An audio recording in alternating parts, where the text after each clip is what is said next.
नमस्कार दोस्तों। हमारे देश में गद्दारों की कोई कमी नहीं है। गद्दार क्यों बोल रहा हूँ?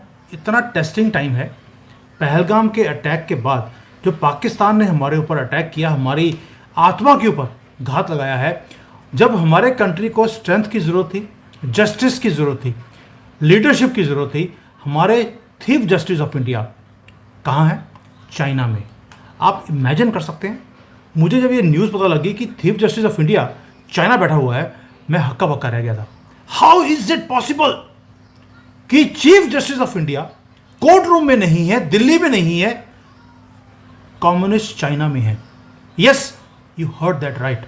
संजीव खन्ना जो मंदिर के अंदर, न्याय के मंदिर के अंदर बैठा हुआ भगवान है, वो भगवान जो है वो टेंपल को छोड़ के भाग गया।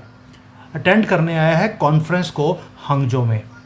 हंगजो वही जगह है जहां पर पाकिस्तान की पूरी हेल्प की जाती है। वो आर्म कर रहे हैं पाकिस्तान को, भारत को एनसर्कल करने के लिए मिलिटरीली, और ये यहां पर एक कॉन्फ्रेंस करने आया है। दोस्तों, ये कॉन्फ्रेंस नहीं है, सिर्फ ये कोवर्ट पॉलिटिकल पिलग्रिमेज लगती है मुझे। रीज़न बीइंग, आप सोच के देखिए, पहले तो 11 से लेकर 14 तक सुप्रीम कोर्ट में ऑलरेडी छुट्टियां थी। उसके बाद ये चला गया कहाँ पर? पोर्ट ब्लेयर में छुट्टियां मनाने। फिर गुड फ्राइडे की छुट्टियां आ गई। गुड फ्राइडे की छुट्टियां 21 को ख़त्म हुई हैं। ये 5 दिन के लिए यहाँ पर आ गया चाइना में। क्या आप इमेजिन कर सकते हैं? ये रिटायर होने वाला है अगले कुछ दिनों में, और रिटायरमेंट से पहले ये ट्रिप मारता है। ट्रिप भी मोस्ट शॉकिंग जगह पर, वो भी चाइना में।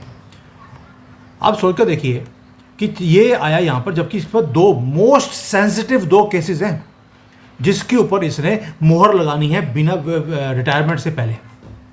और क्या ये चाइना में पैसे लेने आया था कि भाई जजमेंट क्या दूंगा? और चाइना ने तो खुल के पैसे देने हैं, क्योंकि उसे पता है कि अगर ये 2 जजमेंट्स, कौन कौन से केसेस हैं आप सुन लेना।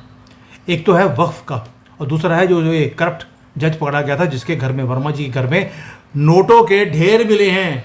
वो वाला केस भी इसने डिसाइड करना है कि क्या उसके ऊपर केस लगना चाहिए, नहीं लगना चाहिए, भी इन्वेस्टिगेशन शुरू हो या ना हो। ये 2 केसेस हैं। अब चाइना डिसाइड करेगा कि चीफ जस्टिस को कौन सी जजमेंट देनी है ताकि पूरे देश में आग लग जाए।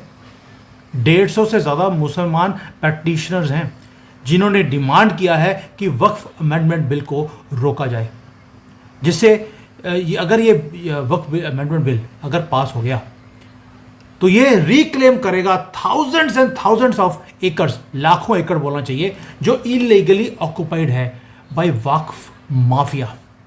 और चाइना तो चाहता है कि देश में आग लगी रहे।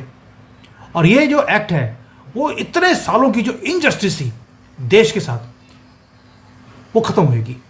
और टेम्पल्स को वो हड़प लेते थे, और मॉस्क जो मस्जिदें हैं, मदरसे हैं, उन्हें अब टच नहीं कर सकते थे। चाइना कभी नहीं चाहेगा कि ये बिल पास हो, इसीलिए चीफ जस्टिस वहाँ गया। क्या? क्योंकि इन्हें मालूम है चीफ जस्टिस को कि चाइना में अकाउंट खोलना आसान है, यहाँ पे पैसे वहीं पे चाइना में मिल जाएंगे। सोनिया गांधी के भी यहीं पड़े हैं, क्योंकि यहाँ पर इन्वेस्टिगेट नहीं कर सकती हमारी सिक्योरिटी एजेंसीज, क्योंकि हमारा कोई पैक्ट नहीं है चाइना के साथ। क्या चीफ जस्टिस इसलिए यहाँ पर आए थे, या वो सोनिया गांधी के पैसे निकलवाने आए थे? क्योंकि सोनिया गांधी यहाँ आ नहीं सकती, पैसे निकलवा नहीं सकती, क्योंकि चाइना ने रोक लगाई हुई है पैसे के निकालने की और ट्रांसफर करने की। और दूसरा है यशवंत वर्मा का केस। उसमें क्या है कि जो मार्च 14 को mountains and mountains of unaccounted cash उसके घर से मिला जला हुआ, तब भी कोई एफआईआर, कोई अरेस्ट, कोई कोर्ट प्रोसीडिंग्स अभी तक नहीं हुई हैं। लेकिन क्या फर्क पड़ता है चीफ जस्टिस को? Justice can wait, because chief justice of India 5 दिन की हॉलिडे पहले तो पोर्ट ब्लेयर में करके आए, उसके बाद चाइना ट्रिप पे चले गए। टाइम ही नहीं है उनके पास।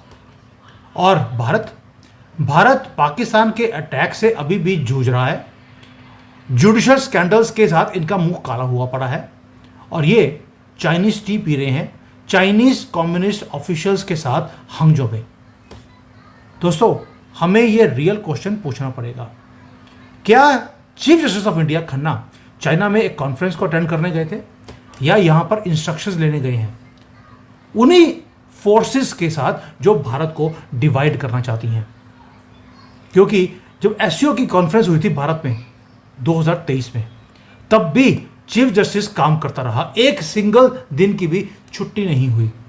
और इस बार इसी डेट्स पे इसको यहां पर आना था। वाई?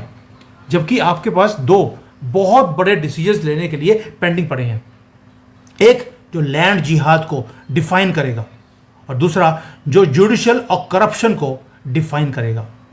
दोनों एक पतले धागे के साथ लटके हुए हैं। चीफ जस्टिस के हाथ में है, वो पेन इधर या इधर वो कर सकता है। क्या ये इनकॉम्पिटेंस है या एक डीपर कॉन्स्पिरेसी है? मुझे इनकॉम्पिटेंस नहीं दिखती, क्योंकि बहुत पढ़े लिखे लोग हैं, बहुत पढ़े लिखे, इनकॉम्पिटेंट नहीं हो सकते। ये कॉन्स्पिरेसी है। And are we seeing beginning of a judicial controlled geopolitics? दोस्तों, यहां पर जजमेंट्स अब भारत में बैठकर, दिल्ली में बैठकर क्राफ्ट नहीं होंगी, वो बेजिंग में बैठकर ड्राफ्ट होगी कि ये जजमेंट आनी चाहिए, और हमारे चीफ जस्टिस पैसे लेकर वही जजमेंट दे भी देंगे। और ये टाइम है जब भारत के लोगों को we have to ask uncomfortable questions. हमारी जुडिशरी को कंट्रोल कौन कर रहा है? ये तो हमें समझ आती है कि नेशनलिस्ट कोई लोग इसको कंट्रोल नहीं कर रहे, एंटी नेशनल्स कर रहे हैं। और जो एंटी नेशनल्स हैं वो कहाँ बैठे हैं?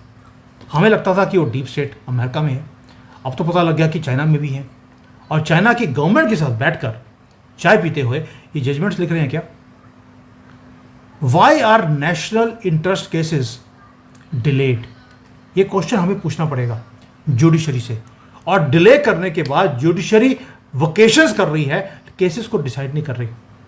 और ये जो बेनिफिट्स हैं, ये लैंड माफिया, ये करप्ट जजेस जिनको प्रोटेक्ट करने की कोशिश की जा रही है, इसमें बेनिफिट कौन ले रहा है? ये कुछ क्वेश्चंस हैं जो हमें अपनी जुडिशरी से पूछना पड़ेगा, हमें अपने आप से भी पूछना पड़ेगा। आपसे पूछता हूं कि क्या ये नेशनल इंटरेस्ट के केसेस जो हैं, वक्फ है, जुडिशियल करप्शन है, ये national security and national interest के ये मैटर्स हैं। जुडिशरी का चीफ जस्टिस चाइना में क्या कर रहा था आपके हिसाब से? क्या ये पैसे लेने आया था? क्या जजमेंट लिखवाने आया था कि क्या जजमेंट दूं? और कई बड़े डॉक्यूमेंटेड केसेस हैं जहां पर वकील ने जजमेंट लिख के दी और जज साहब ने वही बोल दी, क्योंकि पैसे घर पे पहुंच गए थे। क्या वही काम अब चाइना में आके होगा? आपका राय क्या है, एक लिख देना। क्योंकि दोस्तों, this is not about one जज only, it is a future of Bharat.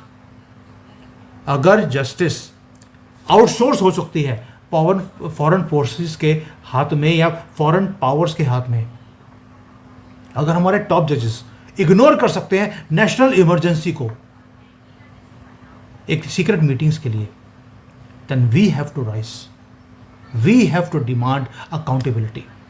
और हमें अपना देश और धर्म दोनों को बचाने की मुहिम में अब हमें कूदना पड़ेगा। ये एक स्कैंडल नहीं है दोस्तों, ये बेट्रेयल है। बेट्रेयल है देश के साथ, देशवासियों के साथ, जस्टिस के साथ, ये न्याय के मंदिर के साथ, जो न्याय का मंदिर नहीं अब अन्याय का मस्जिद बन चुका है हमारा चीफ कोठा, और ये नाचने वाले पैसों के सामने।